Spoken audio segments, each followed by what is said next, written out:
We are Steve and Jill. Together, we've been buying and reselling land since the 90s. Our data-centric approach leaves our buyers asking, how can you sell it so cheap? Here on the Land Academy Show, We answer that and more. Steve and Jill here. Hello. Welcome to the Land Academy Show, entertaining land investment talk. I'm Stephen Jack Butala. And I'm Jill DeWitt, broadcasting from awesome, where am I? Central Arizona. No, sunny Scottsdale. Southern Scottsdale, actually. Well, did we say Southern? Okay, there we go. From sunny Southern Scottsdale. Okay, here we go. Today, Jill and I talk about the right kind of buyer to sell from. And we don't talk about ending a sentence with a preposition. I was going to say, no, look how cute it is. Our bikes are in the back of the frame. I like that. There's my new bike and your new bike. That's so cute.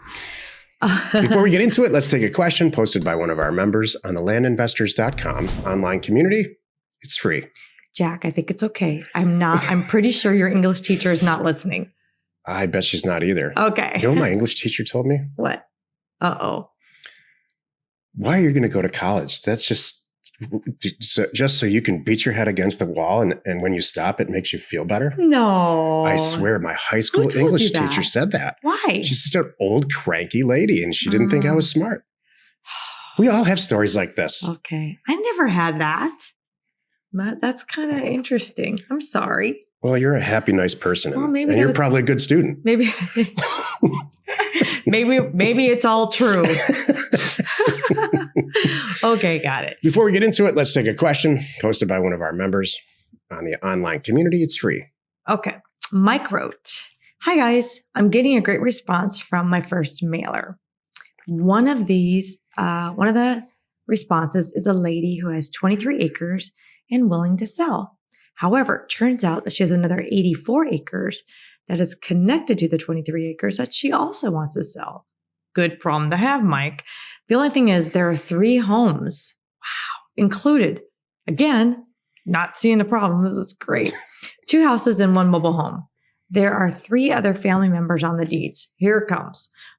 All of which are willing to sell also. Okay, doing great. On top of this, the total of 107 acres is divided into 9 different parcels, 3 of which have one of the homes included, leaving 6 vacant parcels. I need advice. Does all this strike you as a huge mess or a huge opportunity? Thanks in advance for the input." You go first. Opportunity? Massive opportunity. Holy moly. Here's what's funny about this. I chose this question in part because there are 2 members of the advanced group that answered this question in Land Investors, and also our moderator, who's a very active land seller. And all 3 of them said, this is a huge mess. Oh, they did? It's complicated. This person isn't a member. They're just part of the Mike's public. not a member? Mm-mm. Okay, got it. And so they said, no, you're too new and this is too complicated. Don't do the deal. I'm like, or bring somebody on like us and we can do it with you. I would immediately get with one of the members is Lori Phillips. And she didn't say, don't do it. She just said, this is too complicated for you in the beginning. True. What I want you to do is reach out to her or somebody in the advanced group. Seasoned. Or us and say, here's a deal. I'm brand new and I don't want this deal to go to waste. How many times have we said this on the show? You never let a good real estate deal go to waste. So Correct. It just comes down to price. I love these deals, don't you? I do. I would start by getting all the details, Mike, like make a nice spreadsheet, put in each individual parcel, the APNs, what's going on, figure out what's the bottom number that they're willing to accept. I would even, because before you go to anybody, we need to know the numbers. I need to know the details. So get all the input there. This one has a house, this, and the price, what they're willing to accept for all of it. Yeah. Number 1. And then you should go in and do some of your homework and look around and see what you think you can sell them for fast. Not retail a year from now. Like 30 days, like, boy, if we price it like this, it would sell overnight. And then put all that in there. And then when you can hand that to someone who's more advanced like us, I can easily make a decision and go, oh yeah, let's roll. If you're super brand new, and you might not be, just because you're not a member doesn't mean you're new. I wouldn't expect you to price this and say, go back to this woman and say, I'll give you X. Right. But we will. But we need to know what it's going to sell for. That's really easy to find out. Right. Cool. Good luck. Let us know. Yeah, I'm excited. If we get a response, I'll talk about it on the show as soon as we do. That's cool. Today's topic, the right kind of seller to buy from. The ones who don't have a preposition at the end. This is the meat of the show. I just like start by saying that this week I was not really involved in the topics nor writing the titles, which is really kind of you.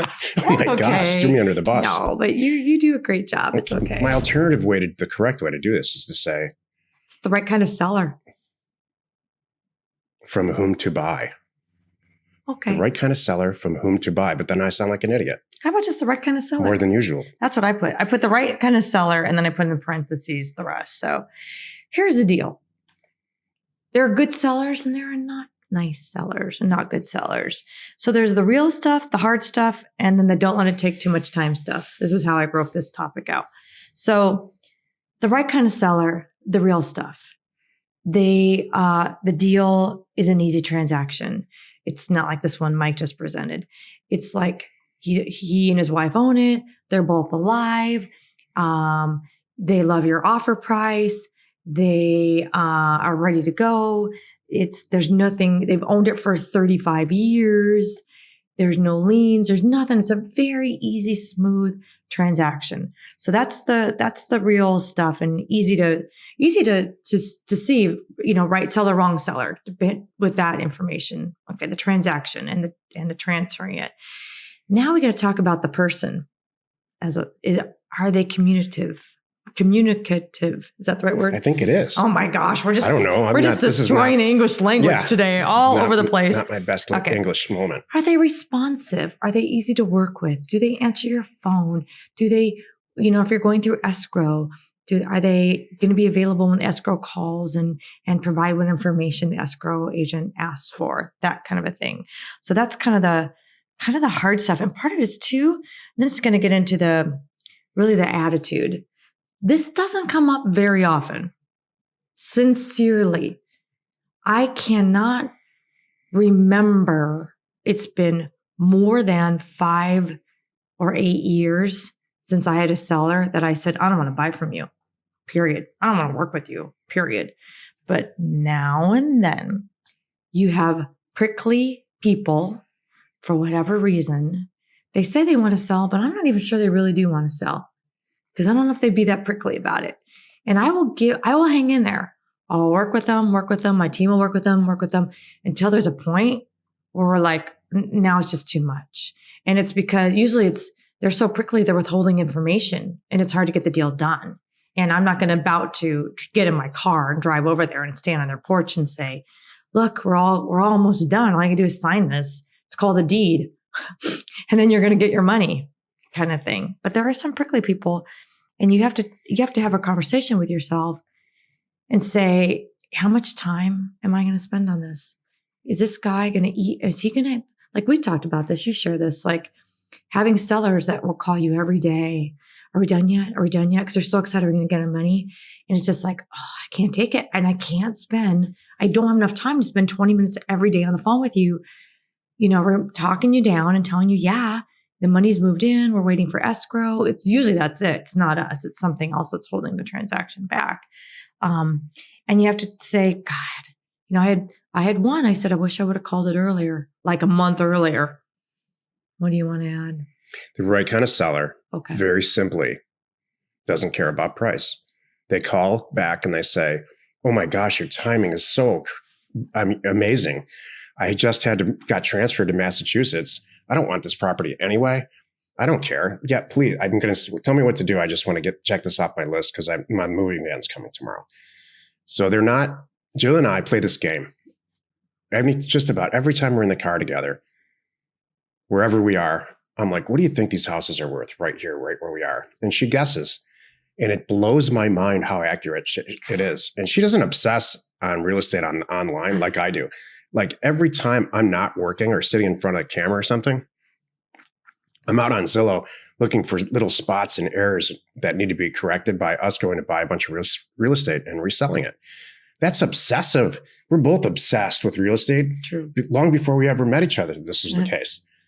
But these sellers have no idea what their houses are worth, what their land's worth, and they don't care. They're off doing others. They have a different career. Who knows what they are? They could be, we buy a lot of property from churches because of this. They just don't care what they just want. They just want to get it out of there. They want to convert it to cash. That's the seller you want. If the seller calls back and says, properties are going for X, Y, Z. My neighbor sold his property for this. That person's not going to sell to you. They're really concerned about price, and that's fine. I agree. I love it. You have a different take on it. I'm kind of about the person, the transaction, but you're about, which is true. It's then maybe your part comes into yours is in the beginning. So it's all people, and I'm all money and dirt. Right. Isn't that funny? That's we're good. a good We're team. good partners. We really are. I was sharing this with someone the other day. I said, Guy, how many years have we been doing this? And it just like is even more and more. I don't know why I'm surprised, but it's there's a numbers component and then there's a relationship component. And you need to establish a relationship with these people to get these deals done. And if you do establish a relationship with them, that will even sometimes overcome the money part. Like they'll want to work with you over somebody else who's paying them $1,000 more because of you. Yep. It's so interesting. So that just ties into what you just said, how you look at the things and I look at things. So that was really cool. I love it. I'm trying to think of some things like, what kind of sellers have you had sellers that like paint the story about the guy who would call you back and every time you wanted to change your price, you used to say, okay, now if you call me again, I'm going to drop it. This is a true story. Okay, yeah. I think this is right when we started working together or just right before that. Yeah. This guy had a small portfolio of property in Oklahoma, and I purchased properties from him before that he buys. He would go around, at the time, Oklahoma had in-person tax sales. And so he would go around Oklahoma to each county for these tax sales, buy a lot of property, and then mark it up and sell it to me, which was great for me because I don't have to go there and it was still really cheap. And then we'd go sell it and make a lot more. For whatever reason, the last time we did a transaction, he called me and said, I've got these properties. Here they are. Here's a price. And I said, that's awesome. I mean, great. It's a self-close situation. We didn't go through escrow. So it's, how fast that can go. Right. And he said, when can we close? And I said, it's probably going to take 3 or 4 days. I'll get you the deed. We'll do the whole thing. And so this guy then proceeded to call me 4 or 5 or 8 times a day, like in every hour. When are we going to close? He must have needed money. Yeah. So I got really upset. Looking back on it, I got too upset. I said, look, if you call me again, I'm going to cut the price in half because I can't stand taking this call anymore. And you're annoying. And I went off on the guy. So he did. And so I said, great, the price is this now. It's half. And I said, if you call me again, it's going to be half of that. Now we're at 25% of the original price. He called me again. I said, man, I'm not buying it. I said, just don't call me. You did. Isn't that interesting? So, what did I just say? The right person doesn't care about price. So this guy's all price. Well, it was about speed and there was something else going on. Yeah, it wasn't you. So, that's the hard thing. You got the deal, but then there's just some people. We're spending too much time on the wrong sellers instead of the right sellers. Right. So the right sellers, the right seller, and this in life, you should just, if you have a bad seller, just forget it. That's the beauty of sending out a lot of mail because there's going to be deals tomorrow. Right. You should, you know what? This is how I'm going to end this. This is perfect. No matter what, you should never be chasing someone.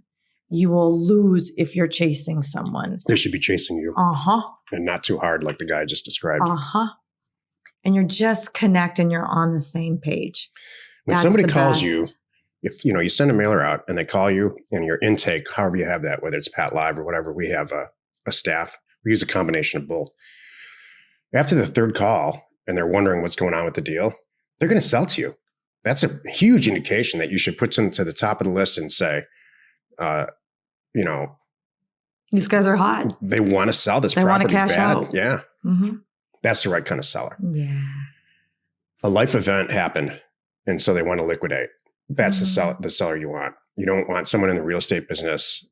We get a lot of people on a Thursday call. Would you do this deal? Mm-hmm. That give us deals. We just had one. Actually, it was in the accountability group. We just had one that we looked at, and it was clearly somebody that was in Las Vegas, Nevada, clearly a professional real estate like we are. Mm-hmm. You don't want an investor. Oh yeah. You want to get there first. Exactly. They bought it cheap. They're marking it up to sell it to you. No, Just That's okay. wanted to As long send as they out don't mark it mail. up too much. Wanted to send out the mail, though. That's why you're here. I think that's the best way. Happy you could join us today. 5 days a week. You can find us right here on the Land Academy Show. Tomorrow, the episode on the Land Academy Show is called How to Take Full Advantage of this membership thing called Land Academy. You are not alone in your real estate ambition. Believe it or not, there are people still out there. These topics were not written by me, by the way. Mhm. They're written by our staff that are not. Our staff's like, these people aren't. Some of our members are asking us questions about these things, these products and these services that we provide to regular members. They don't know this stuff exists. Please talk about it on the show. So that's what we'll do tomorrow. That sounds good. Hey, if you need access to any sort of ownership or property details, including phone numbers and FEMA flood map overlays, check out neighborscoop.com. Created by investors, that's us, for investors like you. We're Stephen Gell. Information And inspiration. to buy undervalued property. Happy you could join us today. 5 days a week. You can find us right here on the Land Academy Show. You are not alone in your real estate ambition.